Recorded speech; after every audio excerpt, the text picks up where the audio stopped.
alors on va essayer d'avancer ñëw ci beneen xar kanamu actualité bi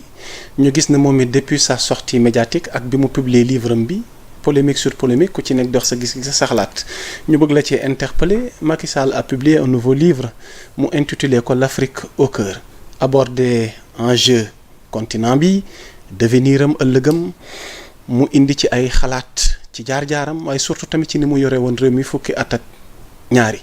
ci biir sortie médiatique gi mu def ak sunu mbokk yooyu ca H5 Motivation ci la gën a leeralaat yenn points yenn zone d'ombre yi. alors yow tey ngay communicant di taskatu xibaar nga gis Macky Sall publier livre aborder sujet yooyu waaye tamit def sortie médiatique revenir en détail ci lu bëri am sax yu mu ci weddi ba ci dette cachée bi waaye justice sax ndax nañ ko topp ak yooyu noonu am na position yi mu ci jël ban décryptage lañ mën a def ak yow Charles Faye. man décryptage moo am mooy que saa waay daa def communication la def orienté communication def ko ak koo xamante ne ku siw la ñëpp ràññee ko xam ko muy Aziz Rock. donc il n'a pas choisi n'importe qui pour la communication.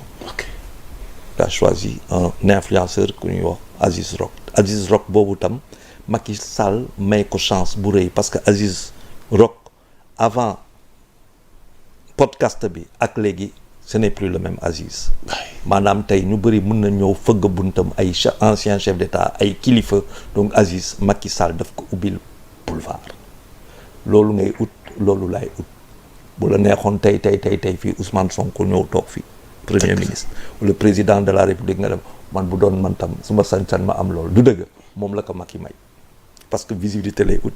accroissement de sa cote de popularité des vues et tout ça boulevard bu rëy la ko may maa ngi ko siy félicité léegi nag si biir Macky Sall communication ak orientation la indi c'est tout donc booy juger affaire bi en tant que journal affaire bi dalul le journal n'a pas posé Macky Sall loolu géré wul yooyu moom il a fait sa communication kan la doon waxal ay mbokkam si kaw timing la ko def si kaw timing la ko def daa xaar 18 mois affaire yi commencé tartari par rapport à des gens de son camp de plus en plus nu leen di jël bon tout ça mais si man lu ma jàpp si biir mooy que Macky daa am benn rendez-vous bu mu bëggul raté bu dee tam am na rendez-vous boobu bu mu bëggul raté wala muy en tout cas wan nit ñi que am na rendez-vous bu mu bëgg a dem mooy au niveau de la secrétariat des Nations Unies waaw mun na am fa la bëgg a dem mun na am tam muy wan nit ñi fa la bëgg a dem du dëgg te li kaw loolu foofu kan moo fa newoon Boutros Ghali c'est un Égyptien qui a été là-bas anglophone arabophone anglophone Kofi président du Ghana feu ñoom ñaar yëpp qui était là-bas aussi anglophone Macky Sall fa la bëgg dem en tout cas loolu la woon gars yi te pour mu dem foofu faaw ko sénégalais yi bu dee àdduna bëgg na ko tam faaw ko sénégalais yi maanaam boo waxee sénégalais yi principalement les autorités au pouvoir pour que ñu ànd ak moom loolu moo indi ñoo far du dëgg léegi nag si biir muy waxaale ak sénégalais yi si biir bëgg ganee seen émotion Macky ñett la woon daa wax ñaari kaddu yu am solo pour man wan ñett benn ba mooy la conscience de soi moom mooy kan conscience de soi xam na boppam xam na mu développé ko mu développé beneen affaire bu ñuy wax la confiance en soi mu développé ko conscience de soi moo teg ba mu xamal boppam moom mooy kan ba mu nekk président de la République confiance en soi moo indi ba muy xeex Abdoulaye Wade ba doon président de la République ba muy jot en 2007 estime de soi moo mun a tax tey ma mën a dem parce que gëm naa loolu bëgg naa sa bopp xam sa bopp moo tax ma mën a am sañ-sañ taxaw de nit ñi damaa bëgg a dem Nations Unies comme secrétaire général te loolu damaa bëgg ñun ñu ànd si loolu mooy ñoo far si biir xeex boobu bu fekkente ne ñoo far boobu amul ma dem ba jeex mais dem ba jeex ba damaa xam sama bopp conscience de soi bi day ñëwaat confiance bi de soi ñëwaat estime de soi bi ñëwaat dem ba jeex boobu nga xamante ne kii moo ko central Aziz Rock te dem jël ko si équipe nationale 2002 te foo wax équipe nationale 2002 wax dem ba jeex laal nga xolu sénégalais yi fàttali ko laal nga ko gars yi ñi ay El Hadj Diouf ay guerriers la ñuy gis ay Aliou Cissé ay guerriers yeeg ngay gis Macky Sall bu ñu fàtte que dafa xam sénégalais yi nekk fi ministre nekk fi président assemblée nationale nekk fi président de la république xam na sénégalais xam na lu muy waxee ak ñoom mu jël ko ci moment boo xamante ne ñu ngi ne plan de redressement ñu ngi wax lii mu sentir que le pays ba pare FMI dóor arrière mu xool timing ne fii laay bët xool kan laa koy defaral ak kan moo ma koy defaral loolu rek la def donc c'est de la politique pure et dure léegi mun nga toog ne mere ko wax loolu yëpp mais loolu boo koy def sa yëg ba léegi baa ngi ne yaa ngi say da ngay man damay jël lépp teg ko si suuf toog di ko xool ma ne ok lan nga fi ne ñoo far lan la du concept la mun nañ far ñoo far mun nañ far pourquoi ñu war a far donte faruñu lu may def mu ne dem ba jeex mu doon beneen concept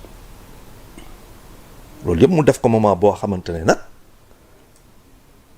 timing la mbaa lii la bu dul fii muy fii te bu dul man muy keneen man noonu laa ko jàngate bu naam ma juum séentoo ci tamit Macky Sall à tout moment war a mën a dellu si Sénégal ndax am na ñeneen ñi ci gis angle goo xamante ni pourquoi pas boulevard pour 2029 mais bu dul moom 2029 boulevard il peut le mettre à quelqu'un d'autre il peut servir quelqu'un d'autre man noonu laa gis fera-t-il son comeback au Sénégal kañ la ndax moment bii la wala mën nañ jàpp ni ONU la gën a talagum en attendant loolu tax ma ne la ñoo far ONU demuma ONU parce que politique si le président Macky Sall a des chances réelles si c'est réel d'être secrétaire général des Nations Unies maanaam mooy que du Sénégal rek moo koy bëgg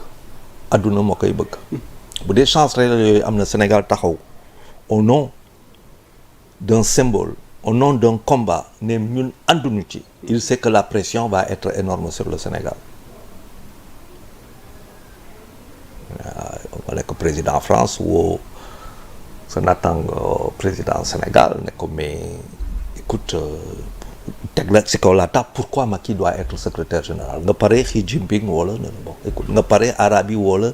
ba pare nga am ak ku si nekk ñoom nga am ay rapport yu nga bëgg nekk ay rapport privilégié loolu tax ma ne Macky timing la seetaan teg léegi nit ñi ñu ngi wax xëtër ay wax dënn yi di kii noonu en fait da ngay dal nga xool daa placé benn pion jeu d'échec la commencé avec le pouvoir du Sénégal bëgguma la dog mais loolu ngay wax ne nit ñi ngi koy wax xëtër mais nit ñi li ñu wax tamit nee nañ yow da nga fi nekkoon fukki at ak ñaar jiite réew mi am yu fi xew ñu jàpp ni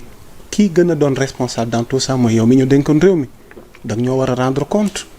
ndax boobaak léegi yow ak man ba ci justice bi tey am na dossiers yi ñu leen jox ñoo ngi bëgg a xam fu wan leen di mujjee gëttam lan moo ci dëgg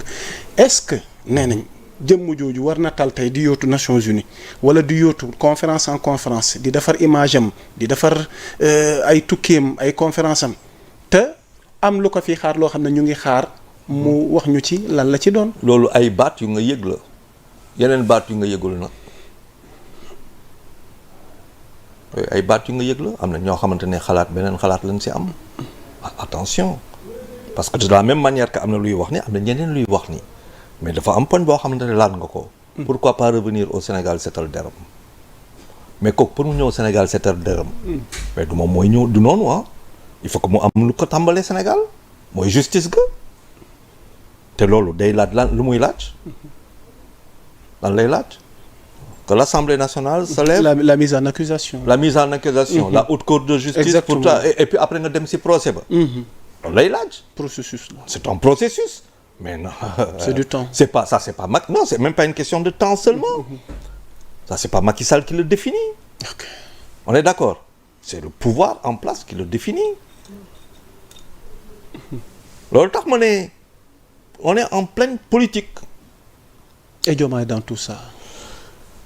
Tu poses une question intéressante et le pouvoir le président Diomaye n'oublie pas que si benn interview. fa laa doon bëgg a jëm sax. mais ci brosse. il a tout remis entre les mains de la justice. le journaliste l'interpelle ci lii noo gisee tontu. mu yóbbu ko ci justice. lu muy firndeel. man lu ma jàpp foofu mooy que bu dee justice. waaw bu dee justice si justice mooy jóg ne dañuy woote Macky Sall mu ñëw fi. justice fu ko mën noonu te amul assemblée nationale. daa am lu justice moom moo am lu politique bi moom donc mu jël ko yóbbu ko si justice. waaw kon looloo tax mu ne la faw que nit ñi def ay lecture publique politique yu sans émotion. quand journaliste bu mu koy laaj si wàllu Macky mu noon naka ne le président Macky Sall il y a des choses qui vont être faites avec l'Assemblée nationale pour voir comment on va dans les voilà mais wax loolu lépp si justice la ko yónni léegi nag est-ce que la justice peut dire à l'Assemblée nationale votez voilà du nu yem ci point boobu am na beneen point boo xam ne soxal na ma ak askan wi muy débat ci dettu cachet bi Macky moom lim ci tontu nee na c'est un non-sens vraiment yow noo gisee la réponse de Macky sa position par rapport à cette dette cachée bi nga xamante ne tey plombé na une grande part de notre économie ba réew mi ngi ci yoonu redressement. bon plombé na c'est pour cela que je dis il faut faire attention qu'est-ce qui a plombé l'économie de notre pays? Quand on s'appuie sur les éléments yi ñu nouveau régime gi indil li ñu expliqué defal ñu ko ay leeral tey jii nii responsabilité bi dee dellu ci Macky. On a eu des problèmes ça veut dire suñuy obligation en dollars daa chuté dès l'annonce le 26 septembre de la dette cachée. La première chose boo xamante ne la nit ñi def mooy les big trades. Ce sont les grandes agences de notation. D'abord il y a eu tout de suite une chute des obligations de la dette du Sénégal en dollars. Et puis après semaine yi ñu am ay si wàllu notation Sénégal wàcc. Loolu c'est venu dès l'annonce de la dette cachée. Okay. La première chose qui se passe mooy ta solvabilité ta fiabilité. du dëgg banque FMI toog xool la ne la ah bon ne la ah non kii il faut que ñu leeral ko ba tey ñu ngi si kaw loolu. Donc la déclaration a un impact immédiat. du dëgg avec des conséquences qui sont toujours en cours. Sénégalais yi ils te diront bu dee ñu ngi politique ah Sénégalais yi te diront waaw dette cachée ga mais dette cachée ga ñun si doon dund. xoolal parce que l'électeur lu muy xalaatee. yow bii di wax ni ak kii l'électeur moom lu muy xalaatee. loolu tax ma ne l'électeur est un redoutable observateur. c'est un redoutable observateur ba pare am loo xamante ne moo gën a moom lay politique yëpp di wër mooy sa confiance pour sa carte. Macky Sall loolu lay dawal nii actuellement Macky Sall loolu lay dawal Macky Sall si biir démarche am il se dit le pouvoir est en situation de faiblesse. Donc ce qu'il s'est abstenu de dire pourquoi il attend daa xaar timing donc tey si le pouvoir veut très rapidement se débarrasser de Macky Sall. Ça veut dire que il faut très rapidement qu'on mette en place